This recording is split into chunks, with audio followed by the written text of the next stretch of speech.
fez as questões na aula passada, chegou a ver depois da gente ter corrigido? Eu olhei. Olhou? Chegou a Uhum. fazer? Eu vi que alguma aluna, eu não me recordo o nome dela, ela mandou a foto do caderno. Nossa, eu achei muito interessante. E não tinha caído notificação pra mim, eu só fui ver, acho que depois que eu dei a aula, sabe? Nossa, eu achei muito legal ela ter feito isso. Eu dei nota 100 pra ela lá, por ter feito, né? Como a gente não avalia, não mensura por nota, tentativas e erros, a gente não vê isso. Não tem nota, né? Então, eu acabei dando 100 lá pra ela, de uma forma simbólica, pra mostrar que ela fez a atividade. Eu não lembro. Não sei se foi a Isis, não Vocês lembro estão mesmo. dando nota, eu faço e não mando. Hum? Tem nota porque eu faço a atividade e não mando. Não, não tem nota. Não, tipo, não tem como reprovar. Aqui a gente só troca. Ah, foi a Priscila. Isso. Verdade. Desculpa, Priscila. Bom, estão vendo a minha tela aí? Sim. Sim. Beleza. A gente vai falar sobre vírus e bactérias hoje, tá? Aqui está meu nome completo. É questão de biologia B hoje, né? Onde vocês tiveram biologia A. Aqui está meu e-mail e aqui está meu número, tá bom, pessoal? Se quiserem tirar alguma dúvida pontual, podem me chamar no WhatsApp. Para mim não tem tempo ruim. Qualquer horário, assim que eu ver a mensagem, eu já respondo. Beleza? Bom, a gente vai começar pelo vírus, tá? A gente sabe que um vírus, se todas concordam comigo, eles não possuem célula. E isso divide bastante opiniões, né? Por ele não ser classificado como um ser vivo ou como um ser não vivo. Hoje a gente vai ver essas características mais a fundo, tá? Nós vimos anteriormente mais a morfologia, a diversidade de vírus, diversidade de seres vivos. Hoje nós vamos ver algo direcionado mais, propriamente dito, nesse ser vivo ou não, sabe-se lá como vamos chamar ele, né? Então, se ele não tem célula, ele é um quê? Ele é um acelular, correto? A na biologia é não, beleza? Bom, mas por que ele divide tanta opinião? Aqui eu trouxe uma tabela para vocês, uma mini tabela, de características de seres vivos e características de seres não vivos. E adivinha? O vírus possui ambas as características, tanto de seres vivos quanto de seres não vivos. Tá, pessoal? Depois, no final da tabela aqui, eu dou minha opinião. E gostaria de saber a opinião de vocês também, tá? Bom, a gente vai intercalar aqui em características de vivos e características de seres não vivos. Bom, a evolução, no caso, a mutação, é uma característica de um ser vivo, de um ser ativo, de um ser que tem vida. Porém, o vírus, ele não possui um metabolismo próprio. Ele precisa entrar numa célula, seja ela animal, seja ela de um fungo, seja ela de uma planta, tá, pessoal? Tudo que tiver célula ali entra, até bactérias a gente vai ver também. Ele não possui metabolismo, ele sozinho, assim, numa gotícula de saliva, por exemplo, em cima da mesa, ele não tem metabolismo. Ele precisa parasitar uma célula para fazer escravizar, por assim dizer, aquela célula para se replicar, tá? Uma característica de ser vivo, hereditariedade, que é para passar seu material genético para frente, né? Vocês têm material genético do pai e da mãe, assim como eu, assim como todos os seres vivos, tá? E isso é uma característica do vírus. Porém, por outro lado, ele é um ser acelular, ele não possui células, pessoal. E para muitos pesquisadores, para muitos biólogos, isso é uma característica que configura um ser não vivo, tá?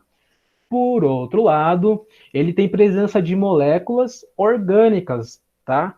Por exemplo, o DNA dele ou o RNA, tá? São duas características diferentes.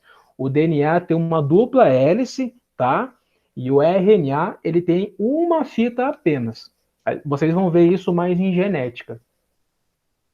Característica de não seres vivos. Talvez a principal, até coloquei uma legendinha aqui, parasita intracelular obrigatório, porque sem isso ele não consegue desenvolver seu metabolismo e não consegue se reproduzir. Tudo bem, pessoal? Há alguma dúvida por aqui? Os outros parasitas que são intracelulares são considerados seres não vivos? Não, porque o vírus é um caso bem à parte, né? Esses parasitas, como por exemplo uma tênia Um verme, eles possuem células. São seres eucariontes, né? Possuem organelas. Alguns até possuem tratos digestivos incompletos. Isso é um negócio que vocês vão ver bem na faculdade, se vocês forem fazer algo na área da biologia. Mas eles só Mas vivem dentro de outro organismo. isso, só vivem dentro do organismo. Ou eles ficam em estado de larva, ou a larva não, de ovos, né, na fezes de algum animal, como por exemplo nós, de um sapo, de um gado, de um cachorro. Quando ele entra em contato, ele se desenvolve dentro do nosso corpo. Ele é um parasita obrigatório, tá? Mas ele vive fora do humano, né? Ele é considerado um ser vivo. Aqui a questão de O vírus também parasita. vive fora, né? Então, aí que tá. Ele é um ser vivo ou ele não é um ser vivo? Porque o vírus, ele possui características acelular. Então, ele fora do corpo de um hospedeiro, por exemplo, seja ele uma planta, fungo, animal, ele não vai ter metabolismo próprio. Já outros parasitas, como por exemplo, uma tênia, qualquer outro parasita, qualquer verme, ele tem o seu próprio metabolismo, ele possui as suas células. Porém, ele se desenvolve dentro do corpo humano. Mas os outros parasitas têm DNA, RNA ou não? Eles possuem DNA nesse caso. Eu esqueci a diferença entre os dois. Ó, basicamente, o DNA ele é formado por duas fitas. Aí, do lado dessas duas fitas, vai ter adenina, timina, guanina. Ah, não, eu me confundi. Vai ter os aminoácidos. Nossa, eu confundi com outra coisa. Vai ter os aminoácidos. Esses aminoácidos são as bases genéticas. O RNA é como se eu pegasse uma fita desse DNA, que é completo, tirasse ele e deixasse ele separado. Isso dá características a seres mais simples, por exemplo, tá? Que é no caso, por exemplo, de um vírus, tá? Que é um ser mais basal, por assim dizer. Entendeu? Então, o DNA tem duas fitas e o RNA uma. Apenas uma fita. E o RNA ele vai estar dando forma ao DNA. DNA que vai estar características ao nosso físico, à nossa morfologia. Certo? Certo. A questão de cada aminoácido que vai ter no RNA, que é produzido por nossas células, e do DNA, vocês vão ver, se eu não me engano, em biologia B e biologia A, um pouquinho mais para frente. O que vocês precisam saber por agora? No caso do vírus, ele possui apenas uma fita. Essa fita chama-se RNA. Ali dentro está a sua carga genética, característica para produzir outros vírus. Esse RNA está cheio de aminoácidos, tá? Que formam a sua base genética. Entenderam? Sim, o RNA qualquer parasita tem. Qualquer parasita não. No caso, é que o vírus ele tem esse hábito de parasitismo. Mas, se eu não me Qualquer engano, ser que tenha oi? células. E ele é acelular. Já os outros possuem DNA, as duas fitas mesmo, tá? Entendi. Só que na biologia tem várias exceções, pessoal. Às vezes vocês vão ver organismos que possuem as duas. Nós produzimos as duas, tá? Em certas fases da nossa célula ali. Mas isso é algo bem específico que a gente vai ver mais para frente, para não confundir agora. Tá certo? O que vocês Ok. precisam saber é que ele possui RNA. E tem vírus também que possuem DNA, que eu vou mostrar aí para frente para vocês. Beleza? Beleza. Ficou claro essa questão de parasita? Por que ele é um parasita intracelular obrigatório? Porque não tem metabolismo? Ele não ter metabolismo é uma característica. Exatamente, podemos dizer que sim. Mas ele não ter metabolismo o caracteriza como um ser não vivo. Só que, para ele ter metabolismo, exatamente, ele tem que estar dentro de uma célula para se reproduzir, né? Para ali estar formando as proteínas e passar sua carga genética. Beleza? Parasita, né? Isso, parasita é quando ele necessita de um outro corpo para sobreviver. No caso de, por exemplo, igual o exemplo que eu dei para vocês, de vermes, por exemplo, ele desenvolvido, fora do nosso corpo, ele não consegue sobreviver. Mas tem a forma de ovos mesmo, sabe, que são produzidos, né, pelas mães, que são deixadas nas fezes. Vou explicar rapidamente o ciclo aqui, senão me empolgo muito. Os ovos, vamos supor que eu estou com uma tênia, um verme dentro do meu intestino. Eu defeco, todos nós defecamos. Essa tênia ela vai soltar esses ovos pelas fezes. Mas vamos supor que nós estamos nos primórdios, não possui banheiro, eu vou na beira de um rio e faço minhas necessidades lá. Vai alguém, um cachorro lá e pisa nele ou dá uma cheirada assim. Esse ovinho vai entrar por dentro do nariz dele ou pela boca, tanto faz, e vai desenvolver suas funções ali dentro. E ele vai gerar um parasita dentro dele, certo? O parasita desenvolve suas funções também dentro do corpo humano, tá? Não dentro de uma célula humana, dentro de um órgão, como por exemplo o intestino, tá? Aí vai acontecer a mesma coisa, vai soltar seus ovos e assim vai virando esse ciclo de parasitas, por exemplo, de vermes, ok? Mas tem parasitas como, por exemplo, os peixes-rêmoras, que eles têm, acho que é como se fosse um peixinho aqui que ele serve para grudar no peixe, e quando ele come ali, solta restos de alimento, né, restos de peixes, dejetos, e esse peixe que está grudadinho na cabeça dele, ele não percebe, ele acaba comendo esses restinhos. É um parasita que não faz mal para o seu hospedeiro, tá? Mas ele necessita dele para sobreviver. É basicamente assim com o vírus. Eu fui um pouquinho longe, fugi um pouquinho dessa questão de vírus, mas é só para você entender essa questão de parasita, que nós também vamos ter uma aula só para ele. Beleza? Ficou alguma dúvida ou ficou mais dúvida? Não, o meu professor deu esse mesmo exemplo que você deu aí do peixinho uma vez na sala de aula. De parasitismo, só que tem vários tipos de parasitismo, né? Tem o benéfico, o maléfico, o que não causa mal nem bem para ninguém, né? Sim, esse é o benéfico, né? O que você falou do peixinho? É benéfico. É benéfico pro peixinho. Pro Uhum, peixão não faz diferença. uhum. Bom, como eu já mencionei anteriormente, ele precisa de um hospedeiro que tem a célula. Tudo que tiver célula é suscetível a ter um vírus como seu hóspede, né? Para desenvolver esse metabolismo. Parasita a célula, o interior da célula, assim como eu falei anteriormente, só ressaltando qualquer ser vivo com célula. Para elaborar essa síntese de proteína, tá? O RNA, a base dele são as proteínas. E a base da proteína são os aminoácidos. Beleza? Aqui coloquei um carinha correndo do coronavírus aí, que é a nossa situação, né, pessoal?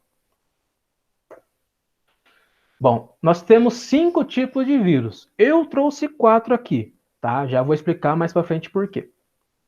Temos o adenovírus, que ele é formado por DNA. Lembra que eu falei que pode existir, na biologia tem exceção para tudo. Existem vírus com RNA, existe vírus com DNA, que é, por exemplo, o vírus da pneumonia. Ele causa aí no trato respiratório, no trato respiratório, esses males da pneumonia, essa infecção, tá? Aqui temos um exemplo. Ele é quase parecido com o coronavírus, tá, pessoal? Mas ele tem esse formato aqui mais de, acho que é um pentágono, por assim dizer. Tem 5 pontas? 3, Então, adenovírus. Temos o retrovírus, que ele é formado por RNA. Por exemplo, o vírus da HIV ou até mesmo o coronavírus. Tá bom, pessoal? Então, por assim dizer, que tipo de DNA o coronavírus possui DNA ou RNA? Possui RNA, tá? Aqui temos um exemplo, aqui podemos ver os spikes, ou espinhos em português, que eles ajudam aí como se fosse, abre aspas, sensores para entrar na célula, como se fosse uma chave. Temos também o arbovírus, que são transmitidos por insetos. Tem um exemplo que é o mosquito da dengue, né, pessoal? A dengue em si, o mosquito em si, ele não causa o mosquito em si, aliás, não causa nenhum dano, a não ser chatice no nosso ouvido, que ele parece uma moto de 4 cilindros, de 1000 cilindradas de noite, quando você apaga a luz. Mas fora isso, ele sozinho, sem nenhum vírus dentro, não causa mal nenhum.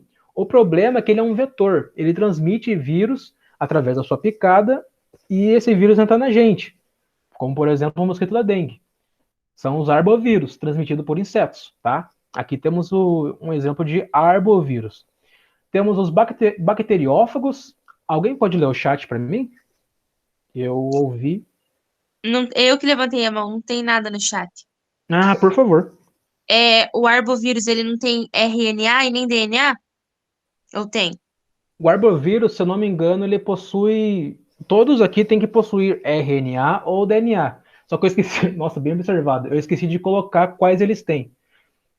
Eu vou mandar o slide para vocês consertado, tá bom?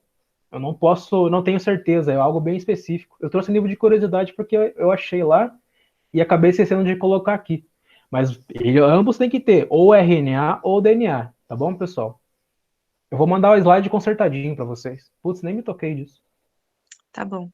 Mas eu acho que o arbovírus, ó, achismo, vamos ver se eu tô certo, é RNA e os bacteriófagos é RNA também. Eu acho que é só o adenovírus que é formado por DNA. Mas enfim, qualquer coisa desconsiderem. Temos muito bem observado. Temos os bacteriófagos, que são os vírus que infectam bactérias, tá, pessoal? Eu vou falar mais para frente como exatamente ele infecta a célula da bactéria, tá? Ele não entra dentro da bactéria, é um negócio de filme, parece coisa de louco, tá? Aqui temos a estrutura de um tipo de vírus, tá, pessoal? Isso aqui, por exemplo, o retrovírus ou adenovírus, depende se aqui for DNA ou RNA, que é o tipo de vírus mais comum que a gente geralmente estuda, geralmente cai no Enem, tá? Aqui fica o material genético dele. Ele é envolto por um capsídeo. Qual que é a função do capsídeo? Mantém a integridade do que está aqui dentro, tá? Seja o DNA ou o RNA. Aqui está a vida dele, aqui está as informações dele, tá? Por isso que ele evolui, tem bastante cepas, enfim, a gente vai ver nos slides à frente.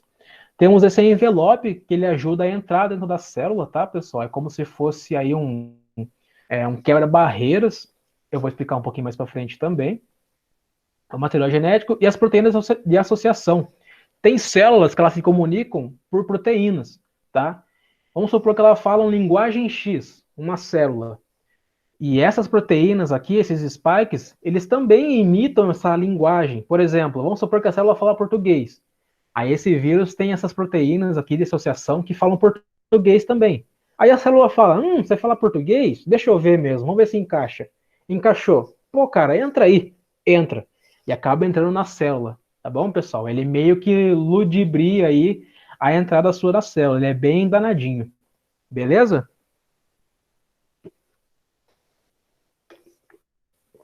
Alguma dúvida, pessoal? Beleza. Agora a gente vai explicar como ocorre o parasitismo de um vírus dentro da célula, tá? Especificamente. Eu vou dar um exemplo bem legal para vocês que eu acredito que vocês não vão esquecer. Nós, primeiramente, temos que imaginar uma célula. Vocês lembram da célula, né? Na questão de diversidade biológica, dos níveis hierárquicos lá. Ele é o terceiro nível hierárquico. O primeiro é o quarto nível hierárquico, aliás. O primeiro são os átomos, átomo que forma as moléculas que formam organelas e as organelas que formam a célula. Tá? Uma célula, imagina que ela é uma fábrica dentre milhões, tá? E ela produz um certo tipo de produto. Que produto é esse? Nós, animais, nós seres humanos, DNA. Só que daí chega o vírus e fala, putz, eu não consigo produzir meu próprio DNA, ou RNA no caso do retrovírus, e eu preciso vou entrar lá e tacar o terror. Eu vou fazer aquelas organelas de refém e obrigar a replicar meu material, tá? Eu preciso de novos indivíduos, eu preciso me multiplicar, tá? O que ele faz? Ele fala bem assim, pessoal, acabou a produção de DNA, eu tomei conta dessa célula e agora vocês são obrigados a fazer isso aqui, ó. Tá vendo isso aqui? Tá vendo isso aqui? Isso aqui é meu material genético. Façam mais de mim.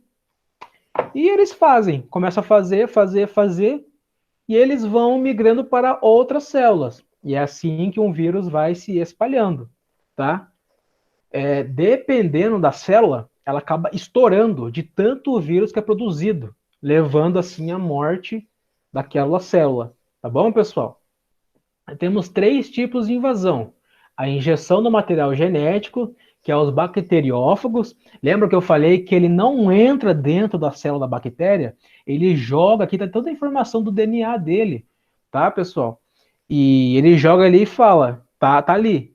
A bactéria vê aquilo e fala, vou produzir. E produz outros vírus. E ele se replica tanto que acaba estourando e mata aquela bactéria. Beleza? Temos a junção, ou seja, a fusão, que é a questão do envelope com a membrana. Ele vai ter essa fusão, ele vai entrar, né, através do envelope, que ele auxilia ali, ele vai liberar enzimas e vai entrar dentro da célula, tá? Para quem não se lembra, o envelope é essa parte que eu falei para vocês.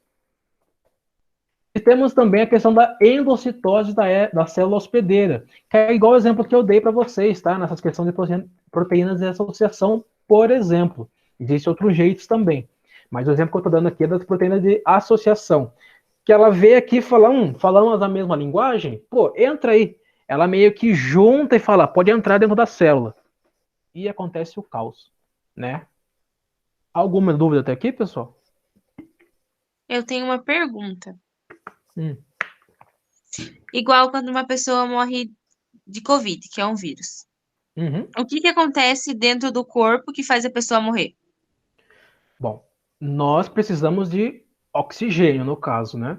O coronavírus, ele pode ser tanto, tá sendo uma classificação de ser uma doença respiratória e uma doença sanguínea também, vascular, tá, pessoal? Porque ele ajuda a coagular muito sangue e tal. Mas, enfim, no caso do Covid, sabemos que ele ataca o pulmão, certo? Então, lembra que eu falei que eles acabam se replicando bastante, acaba estourando a célula? É algo que acontece dentro do pulmão da pessoa que tem Covid em casos graves, tá? Quando o sistema imunológico da pessoa, que a gente vai ver no próximo slide, ele não dá conta de acabar com aquele vírus, né? Não consegue mandar informação para as células e acabar. É igual você tá jogando um jogo de luta e tem um cara muito forte, muito apelão, você não consegue de primeira, por exemplo. Aí você vai jogar de novo contra aquele chefão. Você fala, eu já sei dos movimentos dele, já sei a velocidade dele, deixa eu tentar de novo. Vai lá e perde de novo. Cada vez que ele vai sendo derrotado, vai pegando as informações da chamada imunidade, tá? A nossa célula de defesa aprende a lutar ou não, aprende de qualquer forma, mas não é o suficiente para derrotar muitas vezes o vírus, tá? E ele começa a se replicar. E lembra que eu falei que eles se replicam tanto, estoura aquela célula e vai para outra? E vai dobrando, vai dobrando, vai dobrando, até que em 2 ou 4 semanas toma o pulmão todo. Com o pulmão comprometido, ele não vai conseguir desenvolver as suas funções. Não conseguindo desenvolver suas funções, não vai conseguir mandar oxigênio, fazer a questão de oxigênio para o nosso corpo, para o nosso sangue, levando a pessoa ao entubamento. Quando entubamento, não sei se existe, a intubação, tá? Ou em casos medianos, a respiração ali daqueles manuais mesmo, sabe, como se fosse uma inalação de oxigênio. Em casos extremos, né, que infelizmente, né, a pessoa acaba sendo entubada porque ela não está conseguindo desenvolver suas funções no pulmão, devido ao vírus ter comprometido. Então, é isso que causa, por exemplo, tá? Eu não sei se eu respondi a pergunta ou se eu me perdi. Então a célula explode. Ela morre. Não fale explode. Tipo assim, tente usar termos assim na hora do Enem, dentro de alguma pergunta, elas explodem. Eu usei esse termo, mas elas morrem, tá? A decorrência da explosão é a morte celular. Isso se chama de lise, não se chama ou tô enganada? É a lise celular. Mas a lise celular, se eu não estou enganado, ela ocorre de fatores naturais. Quando a nossa célula mesmo tá pau. Aí vai uma outra celular e acaba fagocitando ela, tá? Acho que tem a ver com a osmose, se eu não me engano. A osmose, se eu não estou enganado, tem a ver com troca de... Ai, como é que é a palavra? Me fugiu. É como se fosse uma alimentação da célula. A osmose, por exemplo, uma célula morre e ela vai lá e acaba englobando ela e acaba digerindo ela com as enzimas. E temos também a pinocitose, que é para líquidos, no caso. É exatamente isso. Mais alguma dúvida em questão de vírus? A gente vai ver aqui o lado ruim. A gente vai ver o lado bom daqui a pouco.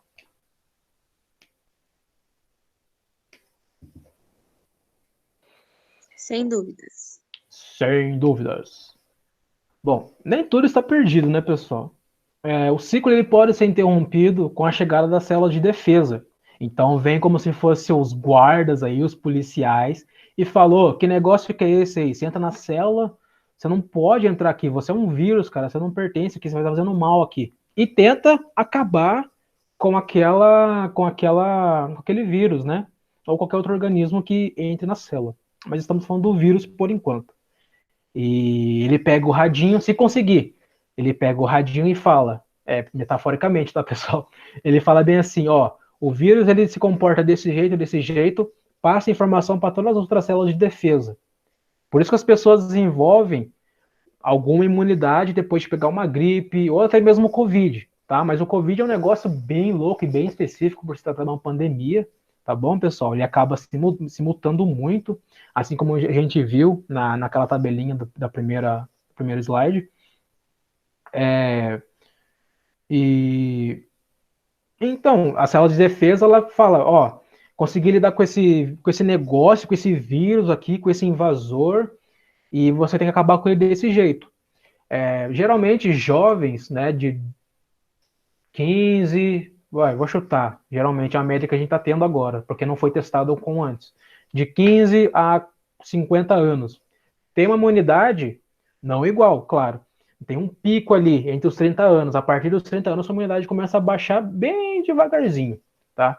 Mas são pessoas que geralmente reagem bem a uma gripe, ao Covid. Por isso que vacinaram os mais idosos, por questão que a imunidade deles não é a mesma de uma pessoa abaixo de 50 anos, né? Mas não quer dizer que uma pessoa de 60 anos vai pegar um vírus e vai, sabe, desenvolver casos graves. Todo mundo tem imunidade. E não quer dizer que pessoas de 18 anos ou mais, ou menos ali, vai ter uma imunidade blindada. O Covid está aí para mostrar para gente, tá? Então essa mensagem, quando ele lida com esse vírus, por exemplo, com esse hospedeiro aí, ele acaba gerando imunidade. Porém, dependendo da gravidade, dependendo se a pessoa não tem uma imunidade muito boa, se ela não se alimenta direito, não toma um suquinho de laranja, não faz prevenção, às vezes pode ser tarde, tá? Porque o sistema imunológico da pessoa não está muito bem preparado. E muita pessoa, quando fica com gripe, elas tomam aquela pastilha enfervescida chamada vitamina C. Colocam na água e tomam quando eles estão com gripe. Na verdade, pessoal, a vitamina C, quando você está com gripe, ela não vai curar sua gripe exatamente, ela não vai atuar como um remédio. Ela vai fortalecer sua imunidade bem depois, talvez, provavelmente depois que acabou a sua gripe já. Então, o certo é, sei lá, uma vez no mês, uma vez a cada 2 meses, tomar uma pastilha de vitamina C ou ter o hábito de chupar limão, tomar suco de limão. Eu odeio chupar limão. Meu padrasto adora, eu não gosto. Às vezes ele mistura com água. Chupar laranja, tomar suco de laranja, por exemplo, acerola, todas essas frutas cítricas aí, ela possui vitamina C. Se alimentar bem, fazer exercício, tomar bastante água, pessoal. Isso ajuda a fortalecer o nosso sistema imunológico, tanto contra bactérias quanto para vírus. Beleza? É como se ele fosse para academia ali. Igual, se eu for na condição que eu tô, erguendo supino aqui no peito, 50 quilos de cada lado, eu não aguento, eu me arrebento. Mas se eu treinar de 10 quilinhos, depois aumento 1 quilo e assim vou indo, quando eu vou ver, eu chego nos 50 quilos. Mas não é do dia para a noite. Eu estou treinando ainda, para depois desenvolver massa muscular. É assim como essa associação a gente pode trazer aí para a questão de imunidade. Beleza? Bom, e quem, né, como a nossa grande maioria aí, nós geralmente, né, podemos ter casos assintomáticos ou não desenvolver casos graves. Porém, a única forma garantida é a vacina. Como é a questão da vacina, pessoal? Existem vários tipos de vacina. Tem com o vírus ali, ele é meio debilitado, tem com o material genético do vírus, entre outras. A mais utilizada é com o vírus ele debilitado, tá? Ele é bem fraquinho. O que acontece? Vamos supor que eu estou jogando contra um chefão de novo, num jogo de PlayStation, um Xbox, só que ele tá muito difícil. Eu falo, eu me irrito, eu falo, não quero mais jogar. Daí vem meu amigo e fala, putz, mas tem a versão mais fácil, tem um modo fácil dele. Você tá na versão difícil. O que seria esse modo fácil? Seria você lidar com esse vírus na forma mais fraca dele. Aí eu aprendo a derrotar ele, eu aprendo os golpes que ele me daria e ensino, eu aprendo a jogar contra aquele chefão. No caso, o nosso sistema imune aprende a matar, né, por assim dizer, a levar à morte desse vírus através da vacina. Porque ele derrota um negócio bem fraco e aprende, sabe? Ele fala, consegui derrotar esse. Para quando vir um vírus real, um vírus na sua melhor forma, ele poder derrotar também, tá? A vacina é como se estivesse preparando aí o nosso sistema imunológico. Beleza, pessoal? Nossa, falei Beleza. bastante.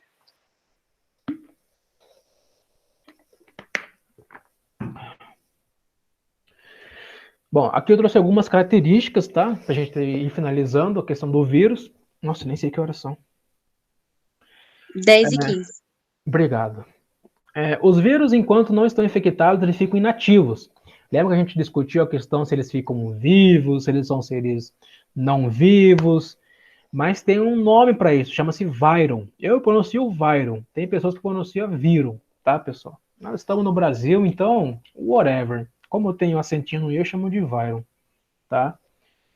Quando eles se infectam, né, são ativados, aí a gente chama ele de vírus. Então, um vírus só é vírus quando ele entra dentro de uma célula, tá, pessoal? E começa a desenvolver seu metabolismo.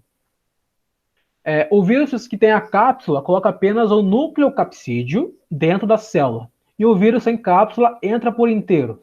O que isso quer dizer? Lembra que eu mostrei no caso da bactéria, pessoal? Ele coloca só o nucleocapsídeo dele. Epa!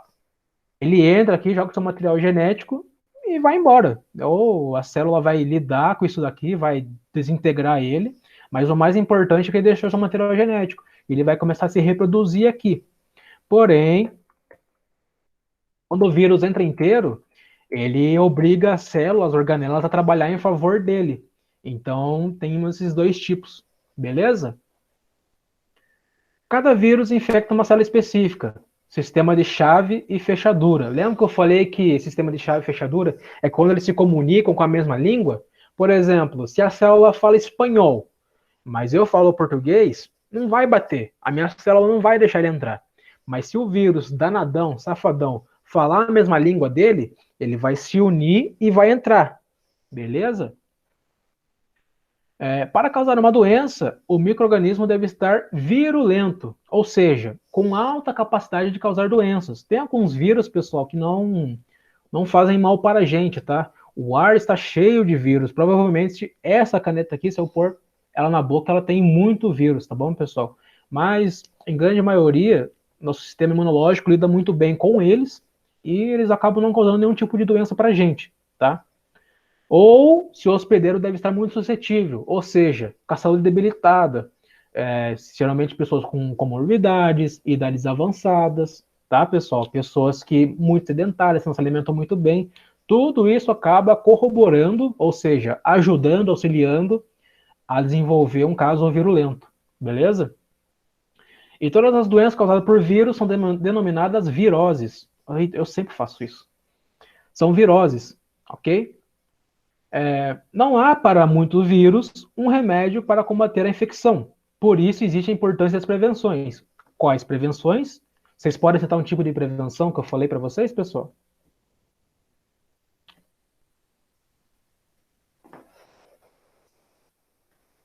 Vacina? Opa, vacina é uma ótima prevenção. Eu quero ser vacinado logo. Talvez a principal prevenção é a vacina. Tá? Talvez não. Antibiótico também funciona? Antibiótico.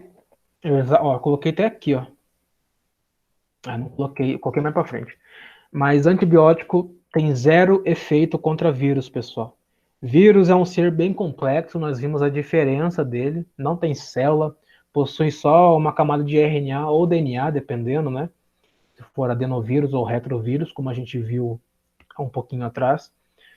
E o antibiótico, ele é diretamente em função da bactéria. E o antibiótico, ele tem armas, né, por assim dizer, que vai quebrar as barreiras das bactérias. É a mesma coisa de comparar, sei lá, um mouse comigo, sabe? Se eu jogar esse mouse no chão, provavelmente ele vai quebrar e cair. Mas se eu cair no chão na mesma altura, eu não vou me machucar tanto, tá? São corpos diferentes, são organismos diferentes, tá? O mouse não é um organismo, é um objeto. Mas é só para vocês terem uma noção de tão gritante que é a diferença entre vírus e bactérias, tá? Então, não Então a existe vacina remédio. seria para o vírus e antibiótico para bactérias. Você chegou exatamente no ponto. É isso mesmo. Para o vírus é a vacina, se alimentar bem, ter um sistema imunológico reforçado, né? Fazer exercícios físicos, dormir bem também, tá? Comer bem. E para bactérias são antibióticos, beleza? Sendo assim, há diversas outras importantes doenças humanas que têm o vírus como agente causador, tá? Como a febre amarela, a gripe, a dengue, a AIDS, entre outros. Tem até alguns cânceres que são causados por vírus, pessoal. Ele dá um pau no nosso sistema genético e ele acaba se replicando no nosso DNA desenfreadamente. E ele começa a crescer, a fazer os processos de mitose, meiose, que é a divisão ali da célula, né? Que ela vai se dividir, vai criar outras células e acaba criando tumores, tá? Mas são casos bem específicos aí. Alguma dúvida em relação ao vírus?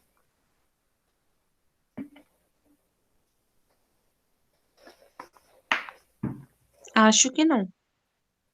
Se tiver alguma dúvida no final ali, vocês podem falar que eu volto também.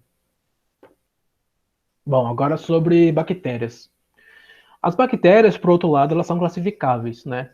Elas são do reino Monera. Elas possuem células, são células procariontes. Nossa, gente, eu falei muito sobre células procariontes. O que são células procariontes? Alguém sabe me dizer? Que não possui carioteca. Exatamente. A carioteca ela vai estar ali no envolto do núcleo, né? Ou nucleolo, no caso. E ela dá características de uns seres eucariontes. Já os procariontes, pró vem de primeiro, né, mais basais, não possuem essas características. E tem ausência de várias organelas também, pessoal. É menos complexo, por assim dizer. São unicelulares em 99,9% dos casos, mas tudo na biologia tem que ter uma exceção. Tem também casos de multicelulares, tá, pessoal? Aqui no Brasil chegaram a achar uma bactéria que tem mais de uma célula. Se eu não me engano, tinha 40 células ou 4, não me lembro. Eu coloquei o link da matéria no final do slide. Vou disponibilizar no Classroom também para vocês. Ok? Mas se cair na prova do Enem, tá, pessoal? Unicelulares. São divididos em dois grupos: as árqueas e as bactérias. Alguém sabe o que significa a palavra arcaico? Tipo antigo. As bactérias árqueas, vem de arcaico, que é antigo, são os primeiros tipos de bactérias que surgiram. E elas vivem em ambientes inóspitos, são denominadas extremófilas. Extremófilas, tá? Ambientes extremos. Como, por exemplo, lavas de vulcões. Sabiam, pessoal? Então, tacar fogo numa bactéria, às vezes, não é a solução, nesse caso das árqueas.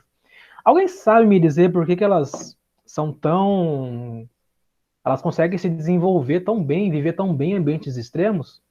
Será que isso tem a ver com o fator delas serem os primeiros organismos ou não tem nada a ver? Porque antigamente elas tinham que se adaptar para sobreviver. Aí conforme foi surgindo os outros meios, né? Dependendo do que acredita, sei lá, do criacionismo ou do Big Bang, ou seja, o que for, os outros meios que foram surgindo foi ficando específica para cada meio ambiente, para cada lugar.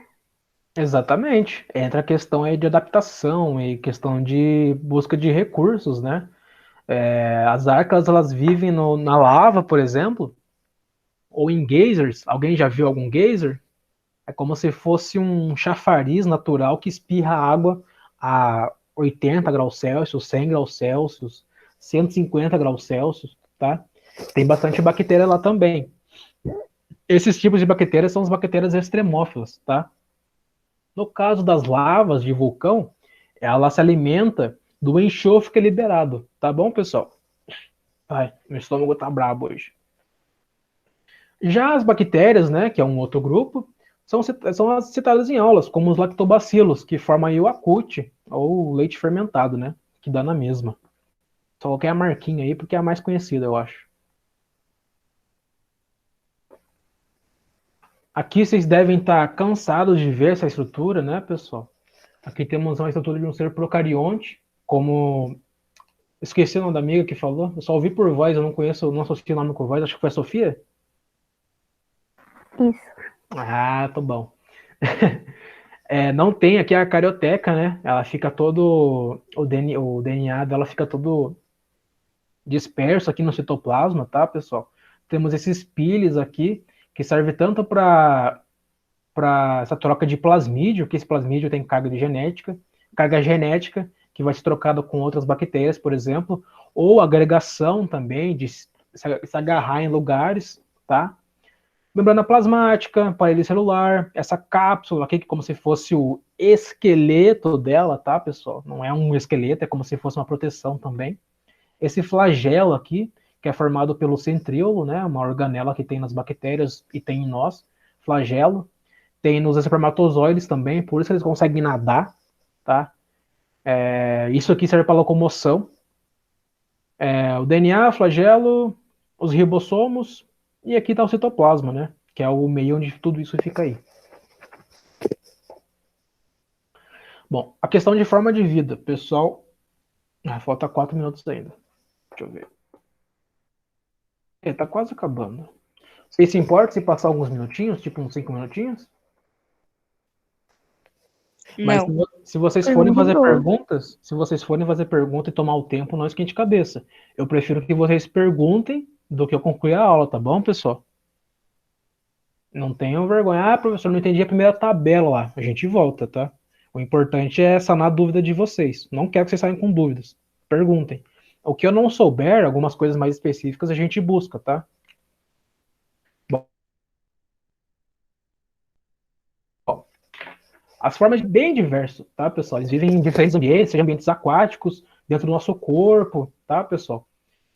São divididas em dois tipos, né? A questão de alimentação autotróficas, que são autotróficas.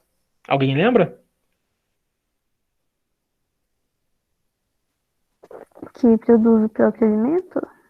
Perfeito. Auto vem de si mesmo, né? E é eu que conduzo, tipo, automóvel. Eu que dirijo o meu carro, auto, né? Tróficos vem de alimentação, que são, por exemplo, as cianobactérias, né? Que estão associadas com algas. Elas fazem fotossíntese e se alimentam através da energia solar. Temos as heterotróficas. Se uma produz o seu próprio alimento, a outra não é capaz de produzir o seu próprio alimento, tá? Ela não consegue converter energia sem utilizar o seu meio ali, seu meio físico, para manter suas funções vitais. Que é o exemplo da Escherichia coli, tá? Outra língua. Escherichia coli.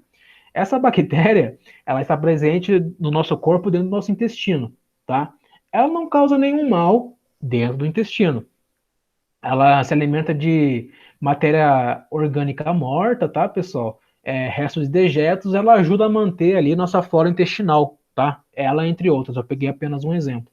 Porém, geralmente quando as pessoas acontece algum acidente, ou quando acontece aqueles tipos de, sei lá, uma pessoa esfaqueada no estômago, por exemplo, no estômago não, no intestino, e a pessoa pode até não morrer por causa da facada, mas ela pode morrer por causa dessas bactérias, como por exemplo a Escherichia coli, tá? Nossa, falei rapidinho agora.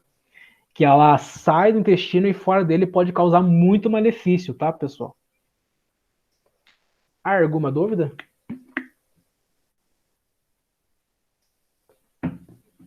Autotróficas são as plantas também, né?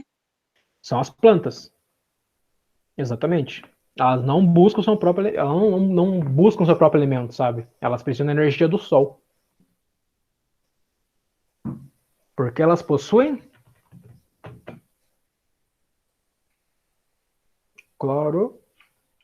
Fila. clorofila. E tem a questão do cloroplasto também. Bom, Ainda sobre a forma de vida, temos os saprófitos, né? Os saprófitos, eles não são causadores de doenças.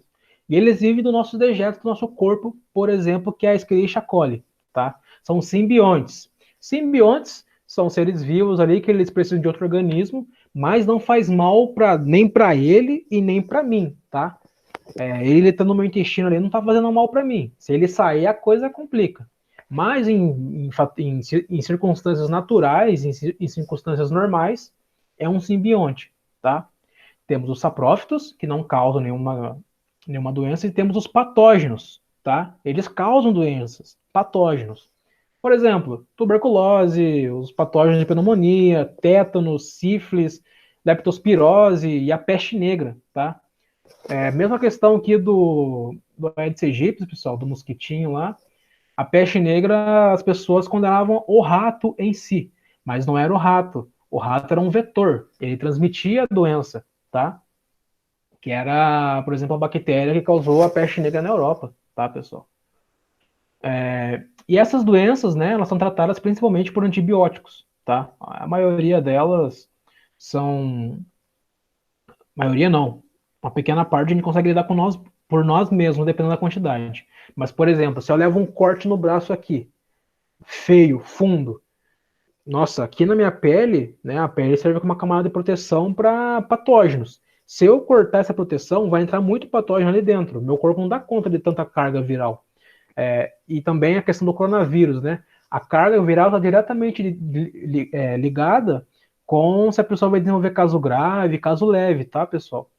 Pelo quanto de vírus aquela pessoa vai lidar, tá? Então, essa questão de sífilis, que é uma doença sexualmente transmissíveis, tá? Tem que usar camisinha se você não conhece o parceiro. Tem a questão de tétano também, que geralmente está nas bactérias oxidativas, por exemplo, a ferrugem, tá? Pneumonia, leptospirose, enfim. Ah, só lembrando, o cachorro também é um vetor de leptospirose, tá bom, pessoal? Não só o rato. Eu não sabia disso, descobri depois. E antibiótico, como eu disse, faltou o tio no não. Não funciona para vírus, pessoal. A mesma coisa que eu tentar cortar uma melancia com uma espátula. Não tem como, pessoal. Não tem como. Coisas totalmente diferentes. Uma coisa não foi feita para ela, tá? A questão de reprodução das bactérias. Alguma dúvida aqui, pessoal? Passamos 2 minutos por enquanto. Não sei se... Essa do cachorro é novidade, não sabia? O cachorro é um vetor de leptospirose. Geralmente, se acontecer alguma enchente e essa água estiver contaminada, caramba, uma borboleta gigante aqui. Se essa água estiver contaminada e o cachorro, sei lá, passar por ela, ela pode transmitir para o dono. Tá? É bizarro isso. Sendo assim, parasitas, tá, pessoal? Que causam males no nosso corpo. Os parasitas, se for parar para pensar, eles são bem suicidas, né? Porque eles precisam do nosso corpo, mas fazem mal. E se fazem mal, levam à morte. Se leva a nossa morte, leva a morte deles também. É bizarra a natureza, né, pessoal? Lei da sobrevivência. Bom, a reprodução. O que é uma reprodução assexuada? Tá ali na frente, né, Paulo? Ela não possui a presença de gametas, tá, pessoal? O que significa A na biologia? Não. A é não. Perfeito. São assexuadas. Não há presença de gametas, nem troca de gametas, tá? Como isso acontece a reprodução delas, né? Elas se dividem em outra com o mesmo material genético. Caramba, mas como é que acontece isso? Como é que ela se divide? O nome dessa divisão chama-se divisão binária. Como que isso ocorre? Imagina que tem uma bactéria aqui. Ela está quase chegando nos seus últimos suspiros de vida ali, por exemplo. Ela precisa se reproduzir. Vai ter a divisão binária. Primeiro fator, ela divide seu material genético em 2. Ela tem essa capacidade. Segundo fator, vem uma pinça por trás, assim, uma pinça não, como se fosse um... Esquece esse negócio de pinça que eu confundi com um cromossomo. Mas vem, a célula forma um estrangulamento. Ela começa a apertar a célula no meio, deixando os dois materiais genéticos de um lado e outro de outro, até que ela começa a dividir por inteiro. Tá vendo aqui que o citoplasma delas tá começando a dividir, e aqui elas estão em uma célula só, porém em citoplasmas diferentes. Até que na fase final desse estrangulamento ele corta, gerando a célula mãe e a célula filha, tá? Só que a célula filha, ela é idêntica à célula mãe, tá? Só que mais nova. Alguma dúvida? Não sei se ficou confuso, achei que eu expliquei.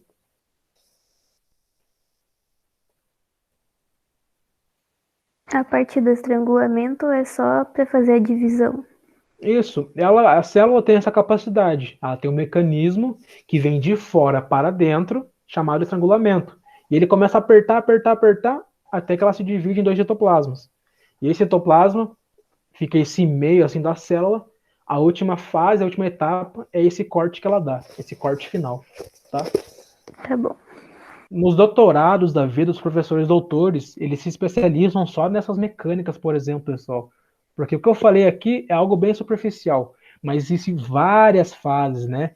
Tem uma organela para fazer o corte, uma organela para dividir esse material. É um negócio de louco, pessoal. Vocês podem ver na faculdade, de repente, se forem fazer biologia. Bom, nem de todo mal, né? As bactérias têm uma função aí que ajuda a regular nossa flora intestinal. Saiu um estudo, pessoal, assim como vocês, não sei se vocês sabem, o nosso intestino, ele é cheio de bactérias, correto? Então, essas bactérias estão diretamente ligadas com o nosso humor, tá? Eles fizeram essa correlação. Eu coloquei alguns links no final de algumas curiosidades, eu vou acrescentar também, vou editar junto no slide lá dos vírus, dos tipos de vírus, tá? E as bactérias ajudam a manter nosso humor também, tá?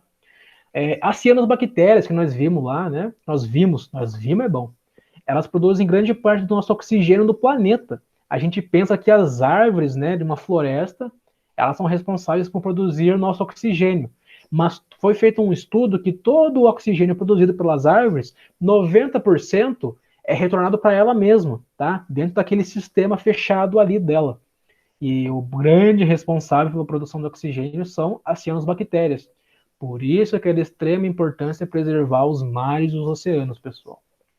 Na questão de produção de alimentos, né, as bactérias lácticas, na produção de iogurtes, queijos, coalhadas, salames, no caso de fermentação, e entre outros, pessoal.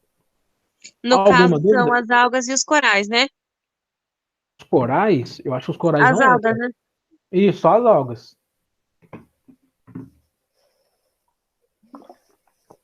Na questão de oxigênio, só as algas. Bom, pessoal, aqui eu coloquei alguns links, tá? Sobre bactérias multicelulares. Geralmente, até eu me formei, né, no ensino médio, achando que só existia bactérias unicelular. Mas, de acordo com esse artigo aqui, ele fala que brasileiros acharam uma bactéria multicelular, tá? Aqui tem um pequeno artigozinho da USP que fala, que elucida, que mostra que por que vírus, antibióticos não funcionam com vírus, tá? Aqui eu tenho um resumo sobre o vírus, um resumão bem resumido para fazer um aparato de tudo que eu conversei com vocês, e um resumo sobre bactérias, tá? Os dois vírus são parecidos. Aqui, pessoal, fala que é para crianças, mas ignorem isso. Eu peguei não achando que, tipo, eles não vão entender, nada do tipo. Eu peguei esse vídeo que ele fala que é para crianças, no caso, ensino, o começo do ensino médio, ensino fundamental, ensino médio para baixo, por causa dos exemplos que eles deram, tá? Eu achei muito bacana. E eu falei, caramba, cara, tá muito bem explicadinho, eu tenho que mandar esse vídeo para eles. Não leve a mal a questão que eles falam que é vídeo para criança, tá, pessoal? O conhecimento é o mesmo. Alguma dúvida, pessoal? Eu só vou arrumar aqui depois esses três aqui. Nenhuma dúvida. Beleza. Bom, eu vou parar a gravação.